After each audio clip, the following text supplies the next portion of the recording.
ఏపీలో భాషా సంఘం చైర్మన్ నియామకం వివాదాస్పదం అవుతోంది. ఆ పదవికి అనంతపురం జిల్లాకు చెందిన పొట్లూరి హరికృష్ణను చంద్రబాబు ప్రభుత్వం నిర్ణయిస్తూ ఉత్తర్వులు జారీ చేసింది. ఈ నియామకంపై భాషాభిమానులు బొగ్గుమంటున్నారు. ముక్కుమొహం తెలియని వ్యక్తిని అధికార భాషా సంఘం చైర్మన్గా ఎలా నియమిస్తారంటూ కవులు, రచయితలు సీఎంను సూటిగా ప్రశ్నిస్తున్నారు. ఏపీ అధికార భాషా సంఘం చైర్మన్గా పొట్లూరి హరికృష్ణను సీఎం చంద్రబాబు నియమించడంపై సర్వత్రా విమర్శలు వ్యక్తమవుతున్నాయి. అసలు పొట్లూరి హరికృష్ణ ఎవరు? తెలుగు భాషా సాహిత్యాలపై, చరిత్రపై పుస్తకాలు రాసిన అనుభవం హరికృష్ణకు ఉందా అని అనంతపురానికి చెందిన పలువురు కవులు, రచయితలు చంద్రబాబు ప్రభుత్వాన్ని సూటిగా ప్రశ్నిస్తున్నారు. పరిశోధన, రచన వంటి ఏ అంశాల్లోనూ కనీసం పేరు సైతం వినిపించని వ్యక్తిని భాషా సంఘం చైర్మన్గా ఎలా నియమిస్తారని, అధికార భాషా సంఘాన్ని కూడా రాజకీయ అవసరాలకు ఉపయోగించుకున్న ఘనత చంద్రబాబుకు దక్కిందని వారు విమర్శిస్తున్నారు. గతంలో వావిలాల గోపాలకృష్ణయ్య, వందేమాతరం రామచంద్రరావు, దాశరథి కృష్ణమాచార్య, నండూరి రామకృష్ణాచార్యులు, కొత్తపల్లి వీరభద్రరావు, పాకాల యశోదారెడ్డి వంటి భాషా పండితులు అలంకరించిన పదవి ఇది.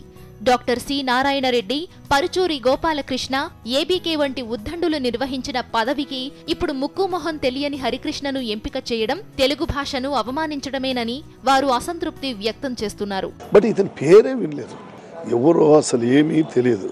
అసలు ఎంత పెద్దటి ఔన్నత్యమైనటువంటి పదవి అది.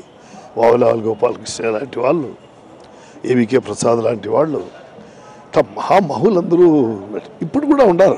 ఇది పొలిటికల్ కన్సిడరేషన్తో ఇచ్చి తెలుగును అవమానపరచడం, ఇంత ఘోరంగా తెలుగును అవమానపరిచినటువంటి ముఖ్యమంత్రిని ఫస్ట్ టైం చూస్తున్నారు. ఇతనికి అది ఇంగ్లీషు రాదు, ఇటు తెలుగు రాదు. ఇతనికి కనీసం ఒకరు ఉన్నంత మాట విని ఒక మంచి వాళ్ళని పెట్టి ఆ కృషి జరిపితే ఎంతో బాగుంటుంది కదా. మీరు ప్రతిదీ రాజకీయము అనుకుంటే ఎట్లా? ఇది కాదని వీళ్ళ పొట్లూరి హరికృష్ణ అనే వ్యక్తి కొత్తగా వచ్చినారు. ఆయన అయితే ఆయన ఎవరో తెలియదు ఇంతవరకు. అయితే ఆయనకి సాహితీ జ్ఞానం ఎంత ఉందో, భాషా జ్ఞానం ఎంత ఉందో కానీ మాకు తెలియదు వాస్తవంగా. ఈ కొత్త పేరు రావడం వల్ల ఆయన ఇంతవరకు అనంతపురం జిల్లాలో అంటే ఖచ్చితంగా యాడో ఒక చోటు ఉండే తెలిసిన వ్యక్తే, కానీ మా సాహితీ పరులకు ఎవరికి తెలియదు. ఆయన పొట్లూరి హరికృష్ణ అనంతపురం జిల్లా వాసి అయినా హైదరాబాద్ లో కార్యకలాపాలు నిర్వహిస్తుంటారు.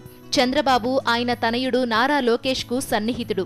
ఈ క్రమంలోనే పొట్లూరి హరికృష్ణకు అధికార భాషా సంఘం చైర్మన్ పదవి దక్కిందని అనంత టీడీపీ వర్గాలు భావిస్తున్నాయి.